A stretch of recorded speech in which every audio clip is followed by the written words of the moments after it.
up, Devils? J-Dog back to answer more goddamn questions. And the questions are all goddamn on a word pad here. And we got fucking 2 paid questions. Where the fuck did I put them? Yeah, here we go. Fucking, this one we want to keep anonymous. What's up, J-Dog? Please leave my name anonymous. A huge fan of the show. I've been told by women all my life that I'm too handsome to be in metal. Remind me of Steve from fucking the band Somnus. That's what Jim and Don would say from Nunslaughter. The dude is way too handsome to be in metal. Grand, they're fucking around. Goddamn, dude, what chicks are fucking telling you that? Jesus Christ, that metal music is only for the ugly men who women don't find attractive. I'd like those women to explain to me what they do find attractive then, because most of them seem to fucking not know at all. Like some of the hottest fucking chicks you ever see, like at the gym and shit, like that you see the dudes they're with. I'm like, what the fuck are you doing with that, dude? Especially you. You can get any guy you want. You settled for that? That pushover pencil neck fucking screech powers? Whatever. I've even noticed some dudes at shows don't want to bullshit with me. Probably better off anyways, man. Half the fucking people at shows are goddamn idiots regardless. I'm a straight married male. So I'm not hitting on them. You're not hitting on the girls. You're not hitting the dudes. Most shows I go at, there's barely any girls at. And honestly, dude, I can honestly count on one hand, if there's any at all. Let me know too. How many girls do you know when you go to a show? How many girls are there that are single? I can't think of any. I'm not saying never ever, but it's very, very fucking rare. Meaning, how you gonna hit on them anyways? They're there with a dude anyways. So maybe the dudes don't think I'm metal enough because I'm a good looking guy. God damn, bro. What are you, Brad Pitt or some shit? Like, I mean, you got a lot of if everyone's telling you that and you know you're selfish like that, you got to be like, shit, like way the fuck up there. Even with the badass battle vest on, you got the battle vest on. God damn it. Being attracted to aggressive music has more to do with your upbringing, what your brain enjoys, and it's the music that gets those endorphins going for you. Your choice of music has nothing to do with the looks, in my view. Thank you for the understanding show every morning. So I somewhat this goddamn thing fucking bear down on me, goddamn it. Hey, I wouldn't worry about what they fucking to say. I mean, not that I'm some fucking great looking dude, but I somewhat got that criticism when I started, because I was in the metal before I started getting into bodybuilding and shit like that. And the biggest criticism on any of the activities that you're partaking, whether it be shaving and shit like that, that's fucking gay. But as you realize real quick, and it shouldn't even take any fucking intelligence to understand this whatsoever. It's funny how they'll critique it, especially if you're a single guy. It's like, dude, you got no place for ripping on a fucking dude. It's like, you should care how you look. It's like, why do you think you're fucking single? Now, granted, like I made that disclaimer, getting jacked and shit like that, girls don't seem to fucking care whatsoever, because I've been I count on one hand how many times I've been complimented by a girl. Guys all the fucking time. So that does nothing. But at the same time, let's call it like it is. If there was a single girl at a bar and you got some fucking fat, hairy, deplorable fucking looking dude, or you got a jack dude, personalities aside, they haven't met you. Who are they going to be more likely to go with? Now, granted, your personality can kill it. The obese fucking deplorable looking dude. Sometimes he's funny as hell, and the goddamn bodybuilder looking dude has a personality with 2x4, which is a lot of times the case. They fuck because they care about personality more than anything. There's the old saying, goddamn, big dick or big wallet. That's what fucking chicks fucking care about, dude. Especially as they get older, man. They care if you can provide for them and things like that. And if you got a good personality, if you're going to pay attention to them, listen to them, take them out, things like that. That's what they care about. I'm telling you right now. They don't give a shit if you have abs or not. Granted, that's a bonus. If you have both, then you got a lot going for you. And the girls say, oh, I don't like guys that are jacked. He's never been with a goddamn jack guy. I'm telling you right now, because every girl in the bodybuilding scene, it's funny they get into whether a bikini competitor and shit like that. I've talked to some, and you see interviews with some of them in the top IFBB and shit like that. They all say the same thing. Like they stumbled into it accidentally, started going to gym, saw they had good genetics, and went far in the sport.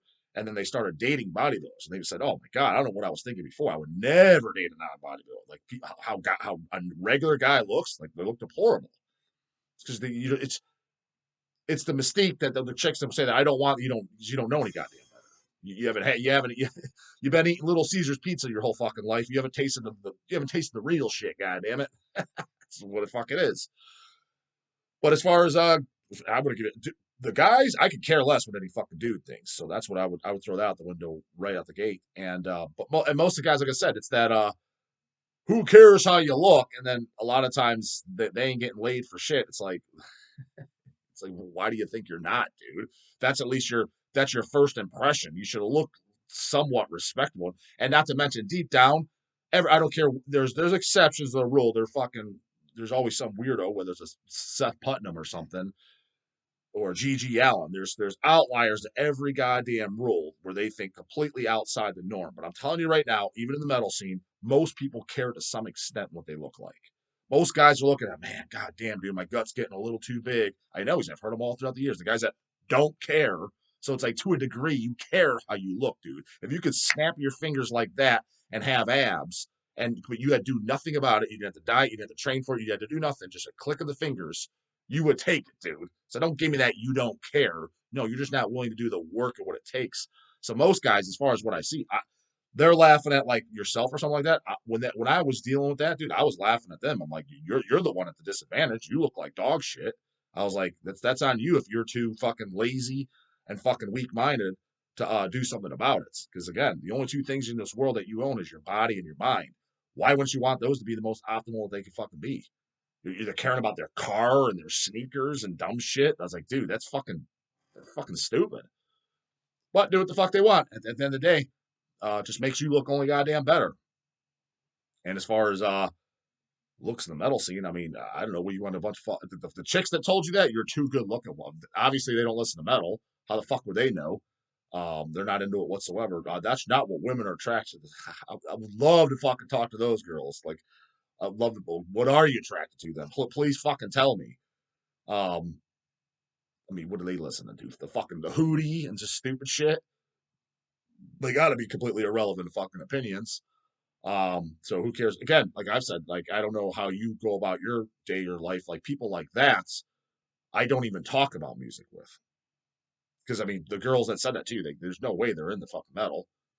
They just can't be. So then, when it comes to saying why are you even talking about metal with them, there's no point. It's like goddamn talking to a goddamn wall.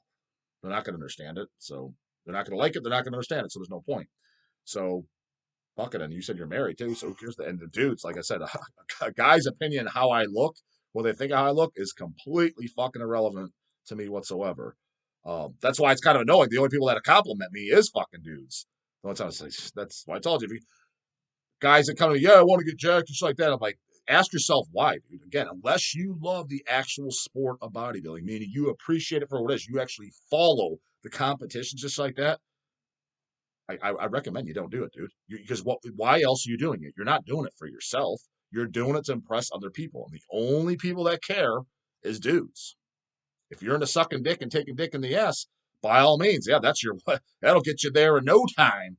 The dudes love that. I'll give you a conversation starter right there. Like it says, always guys. It's never girls. So if you think it's going to be just rolling in the pussy, uh, think again. It doesn't work that goddamn way. Next goddamn paid question from Tommy Becker. Hello, brah. I got a quick question. In my last order, I had 2 empty album covers. Now I'm not complaining at all. Just wondering if I missed something. Been working sun up till sundown. It might be I've overlooked something. I've been missing your daily YouTube post. Been missing them, goddamn it. Well, that's it. Keep killing it, dude. Oh, you should just email me, Tom, because yeah, you order all the time. You didn't have to pay me for that goddamn question, but I noticed you are a goddamn definitely a big time supporter. I see you order like every goddamn week. You order the channel shirts, you order the fucking Hell's merch, you order stuff I talk about. You comment on videos. Now a goddamn paid question. So you shit. As far as me individually, you're definitely probably one of my biggest fucking supporters. So I definitely recognize the goddamn name. So thanks there. But no, it's just packing material. We get extra covers that people use in theirs, like when we get trades and shit like that. They pack the boxes, make sure on the bottom when the postman throws the goddamn box out on the goddamn big 60-pound fucking box, just throws the goddamn thing. You got to layer this thick at the bottom, LP sitting on top, so you know you got your bottom here, fucking layer of like say extra covers here, boom, box sitting here. When that smashes down, it's going to help prevent corner ding. So when we get them, we just do the same thing. So if we have extra covers of Hell's releases or whatever, we use them for that when the release is sold out, and then anybody that sends their covers in, that usually we just freaking reuse them. It's kind of a thing that goes on the same. People just recycle each other's shit, so we do the same goddamn thing. Three-part questions from Michael Hedrick. Order goddamn question, non-paid question for the bitch boys that don't like the paid questions again, which I'm still mind-boggled by. It makes no fucking sense whatsoever. From Mike, yeah. Hey dog, thanks for answering my questions. From Michael Hedrick. Number one, do you prefer the original cover for a reissue or something new?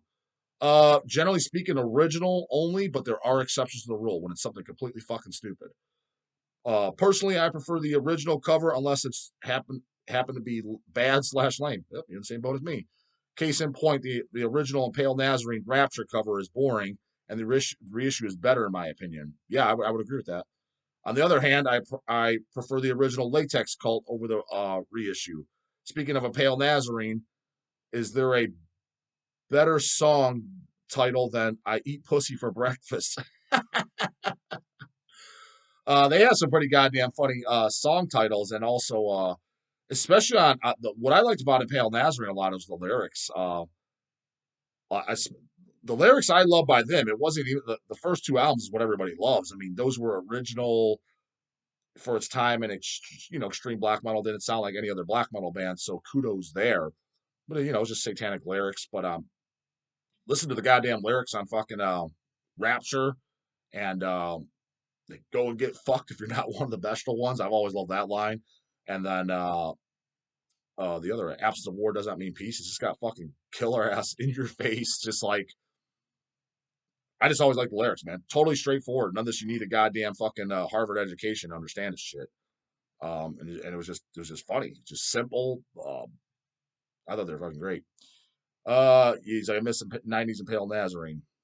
Yeah, the last few albums, to be honest, I never listened to them. During that camp, you just stopped checking them out. You just assumed you wouldn't like them. Maybe they are good though. Two, if King asked you to put together a deceased set list, what 10 to 15 songs would you pick? Oh, shit, off the top of my fucking head. Cemetery's Fool would definitely be on there. Premonition. Very Familiar Stranger. 13 Frightened Souls. Eaten by Disease off the demo. After the Bloodshed, also off the dem. Uh, Six right there. Graphic Repulsion. Fearless. A Visit from Dread off As the Weird Travel On. Fucking think that's a great song. That's 8 on top of my head.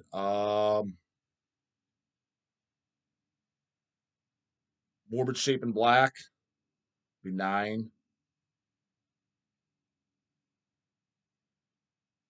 Mm, the 10th one would I be? I'd probably just pick something from another album. Like I try to hit every album. So I hit 13 Fright and got some demo tracks in there. Luck of the Corpse. I hit. So I hit Corpse. Hit the first 4 for sure. Oh, I'd go with let's get off of goddamn the EP after Supernatural Addictions. Fucking drawing a goddamn blank. What's the opening song before the cover songs? Which is right behind me. Drawing a goddamn blank. What's it called?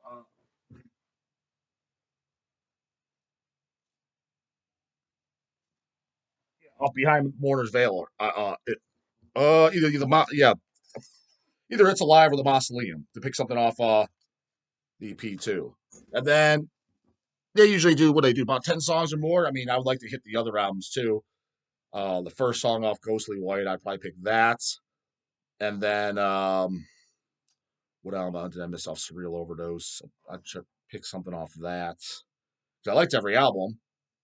And then with that, I think that would hit every album. Am I missing something? Forget one of the albums? Is it weird, surreal? I think I got them all. Yeah, so I would pretty much clear every album too. So yeah, I'd probably go with those off the top of my head. Now, if he was dead serious about it, like, hey, yeah, I need the ultimate to see set list. I need it sent over to by tomorrow, brother. We're going on the road. I mean, I would give it more fucking thought than what I just did. I would pull out the albums and look, and I'm like, all right, yeah, I like this song more, but certain of them are definitely like "The Cemetery's Full." That's one of my goddamn favorite songs of Deceased, and definitely my favorite song of "Left in the Corpse." So that would definitely be in there. So there's certain ones I know it would be inexchangeable. So what was his goddamn third question? Three, transmold. That's hilarious, and that's hilarious. You just put transmold question mark. That's hilarious, and I like Tomb Mold. The new album is excellent despite the fruity Decibel magazine cover. Yeah, again, I remember I haven't heard the new album, but the shit I heard, I remember it being decent. I mean, it's definitely no goddamn Sinister, not even fucking close. But when I say Sinister too, because I know some fucking 19-year-old's going to go over on YouTube like, I listened to them, that Sinister wasn't very good. Meanwhile, they listened to an album that came out 3 years ago. I'm talking about Cross the Sticks and between Cross the Sticks and Aggressive Measures, fucking homeboy. First 5 releases only. Educate yourself. Listen to something off those, especially Sticks or Diabolical Summoning. All right, my favorite of all time is Diabolical Summoning being their second album, but you can fucking flip a coin. Go listen to goddamn Diabolical Summoning and tell me Transmold's better than that. But to give credit where credit is due, I thought it was decent 90s sound of death metal. I thought the demo release was the Tombless Bottomless Pit or whatever. That was definitely pretty good. Have an LP of it. I'd have to go back and listen to it. It'd be a new listen. But I thought it was good enough to keep the LP. So I don't hate the band. Just thought that goddamn image was goddamn fucking ridiculous. How'd it go? Andrew Shaw. Hey, J Dog. All true heads know that Mortician are the kings of heavy. Not fucking Quest for Witness. He didn't know that. Uh, but is there a heavier riff than that stellar ass zombie apocalypse intro riff? Pretty goddamn heavy, brah. Pretty goddamn heavy. That is, I mean, the title track, Zombie Apocalypse, is definitely one of the greatest goddamn TISH songs of all time. Definitely one of the goddamn greatest brutal death metal songs of all fucking time. I mean, Rabid was really fucking in there too. Necro Cannibal always just had that eerie fucking dark riff. Definitely love that. Um, but I have to kind of agree. Zombie Apocalypse is a standout song. Um, and the opening chorus line too is very fucking memorable and sing along too if you know the goddamn Tish lyrics. Next here, another goddamn. Well, I think this is order question. Dylan Haynot.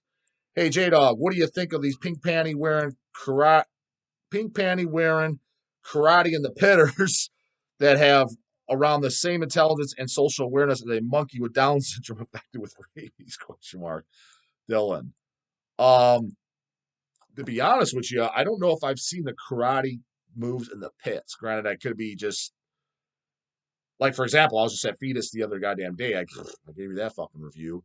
Um, I'm going to say miles away, but the way House of Blues is set up, I was off, kind of standing off to the bar where it's kind of like an upper stage, and then there's the lower stage floor. So that's where they're moshing. That they're If there's going to be karate moves in the goddamn pit, Fetus would be a show would be at, right? Um, I was there, but I wasn't close enough to see because I was blocked by too many goddamn fucking baseball caps, so I couldn't fucking see. So I never actually personally up close witnessed it. Now, what I did see was at the Fetus show again. I think it was Creeping Death, the goddamn one guitar player wearing a goddamn sports jersey. He was doing karate kicks in the middle of the goddamn like just as he's playing. I'm like, it just. I mean, he's getting into it, maybe trying something new. Whatever. It's like it's not that that's totally wrong. It just looks ridiculous. It's just there's just certain things. It's just like just what are you doing? Just like the jumping up and down. They were doing that too. At least some of the bands were the most canoe of canoe bands, the deathcore band, which I can't remember their name. They were jumping up. That's too. When I see jumping up and down, like I always thought, like I was like, dude, that's for like rap, hip hop, just bouncy shit. Like I was like, you go to a Corn show, you're gonna see jumping up and down. You go to a Limp Bizkit show, you're gonna see jumping up and down. You go to a Slipknot show, you're gonna be jumping up and down. If you can't even jump up and down to the Tish if you fucking try to. Did you see fucking go YouTube some early fucking Sinister videos from the early '90s? Diabolical Summoning Across the Sticks. I mean, any era, but especially then, because the videos I've seen, goddamn, they had energy for fucking days. There was no jumping up and down. Did you ever see Chris Barnes and fucking Tomb of the Mutilated tour jumping up and down? I'm talking about classic shit. Ultras of Madness tour, even when Davey Boy before his dumbass cowboy hat, was he jumping up and down? You ever see Ross Dolan jumping up and down? Like you just don't do it. So that was dumb enough as is, but now you're doing karate kicks on top of it. It just looks something like when I see that, again, that doesn't make someone a poser or anything like that. I don't want to come off like that. It looks to me like if you were to play some music for like a 10-year-old and they're all excited and shit and they're dancing and they're kicking, you know, you've seen that before. It looks like that. You look like you're 10 years old. That's the best way I can describe it. That's just all because it's like what do you do? Yeah, that's just I'm just like that. What are you doing, dude? What are you 10? That just look it's just dumb. Like why would you even do that? Like why would you think that's a good idea? Who knows? Fucking they do though. Comes what's the strategy with the fucking do? But the godbots get answer by the morning. Later, goddammit.